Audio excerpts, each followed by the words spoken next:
Hello friends, welcome back to my YouTube channel. আজকে দুটো recipe দেখাবো। একটা হচ্ছে ফলই মাছের ঝাল আর আরেকটা পুঁই মিটুলির চচ্চড়ি।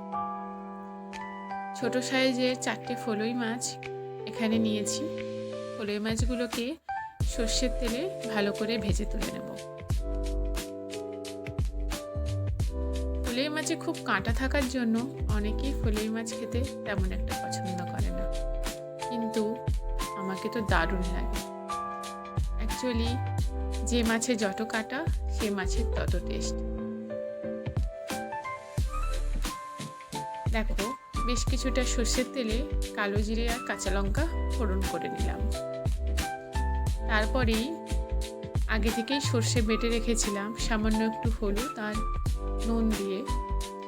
কালো সর্ষে আর সাদা সর্ষে, মানে ওই হলুদ সর্ষে যেটা হয়। এবারে তার সঙ্গে একটু জিরে গুঁড়ো আর পরিমাণ মতো নুন আর হলুদ অ্যাড করে মশলাটাকে একটু কষিয়ে নেব। সামান্য একটু কষানো হয়ে যাওয়ার পরেই একটা মিডিয়াম সাইজের টমেটো অ্যাড করব। তারপরে ঢাকা দিয়ে মশলাটাকে 1 মিনিট কষিয়ে নেব।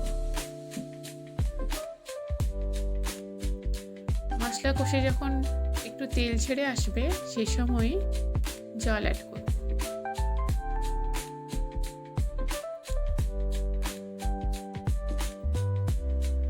সর্ষেকে সামান্য একটু কষালে না সর্ষের বেশ ভালো টেস্ট আসে। খুব কম সময় কষাতে হয়, বেশি সময় কষালে আবার তেতো হয়ে যাওয়ার সম্ভাবনা থাকে। দেখো, কষানো হয়ে গেছে, এবারে জল অ্যাড করব।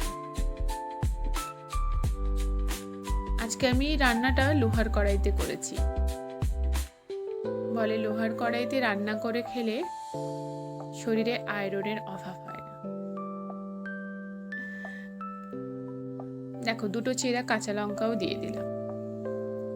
এবারে ঝোলটা ভালো করে ফুটে গেলে ভাজা মাছটা দিয়ে দেবো। তারপরে 5 মিনিট ফুটে গেলে কিছুটা ধনেপাতা কেটে রেখেছিলাম, ধনেপাতা অ্যাড করব। তারপরে 2-1 মিনিট পর নামিয়ে নেব, দিলে রেডি হয়ে যাবে ফলই মাছের ঝাল।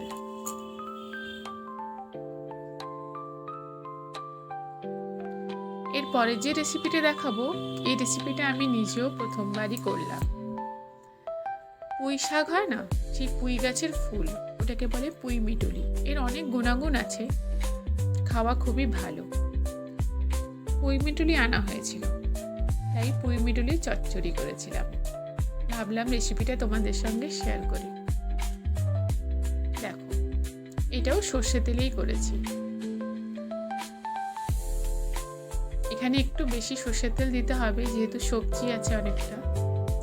5 ফোড়ন আর কাঁচা লঙ্কা ফোড়ন করে নিলাম। তোমরা চাইলে শুকনো লঙ্কাও ফোড়ন করে নিতে পারো। এবারে একটা মিডিয়াম সাইজের পেঁয়াজ কুচি দিয়ে দেবো। পেঁয়াজটা যখনই আধো আধো ভাজা হয়ে যাবে, তারপরেই সবজিগুলো অ্যাড করব।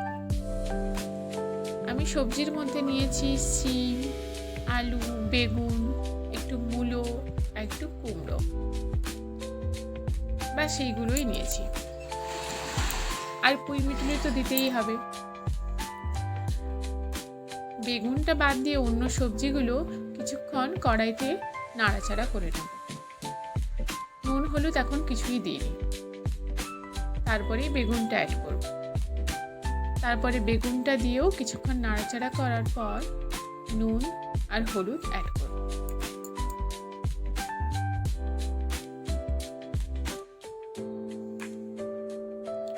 সবজিটা 5-7 মিনিট ভাজা ভাজা হয়ে যাওয়ার পর গুঁড়ো মশলা দেব।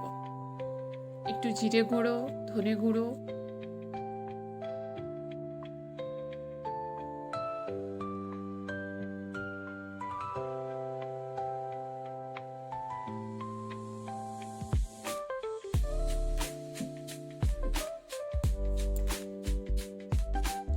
তারপরে একটা মিডিয়াম সাইজের টমেটো দিয়ে দেব। এবারে এই সবজিটাকে একটু নাড়াচাড়া করে নেব। পরিমাণ মতো নুন তো দিতেই হবে, নুন না দিলে কোনো রান্নায় স্বাদ হবে না।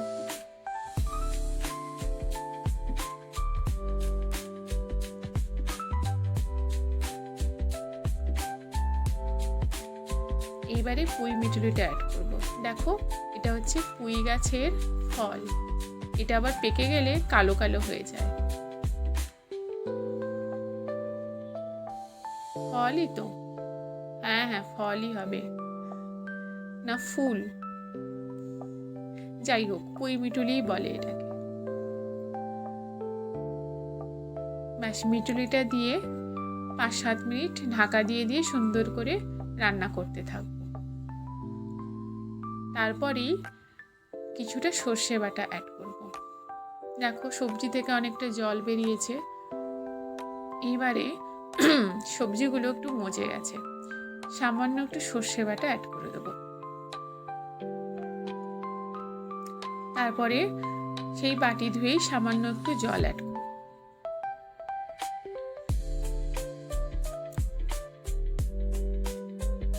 আমি পেঁয়াজ দেওয়ার সময়ই পরিমাণ মতন কাঁচা লঙ্কা দিয়ে দিয়েছিলাম, আগে আর বলা হয়নি। তোমরা তোমাদের স্বাদ অনুপাতে লঙ্কা অ্যাড করো। এবারে ঢাকা দিয়ে দিয়ে কষিয়ে কষিয়ে রান্না করব। নুনের পরিমাণটা একটু কমে গেছিলো, তাই এই সময় টেস্ট করে দেখলাম, দিয়ে নুন অ্যাড করলাম। ঢাকা দিয়ে দিয়ে কষিয়ে কষিয়ে রান্না করলেই এটা, যখন সব সবজিগুলো সেদ্ধ হয়ে যাবে তখনই এটা রেডি হয়ে যাবে। খেতে বেশ ভালোই হয়েছিল।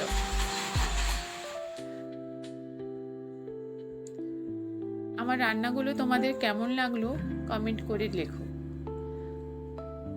আর চ্যানেলটাকে সাবস্ক্রাইব করো, লাইক করো, কমেন্ট করো।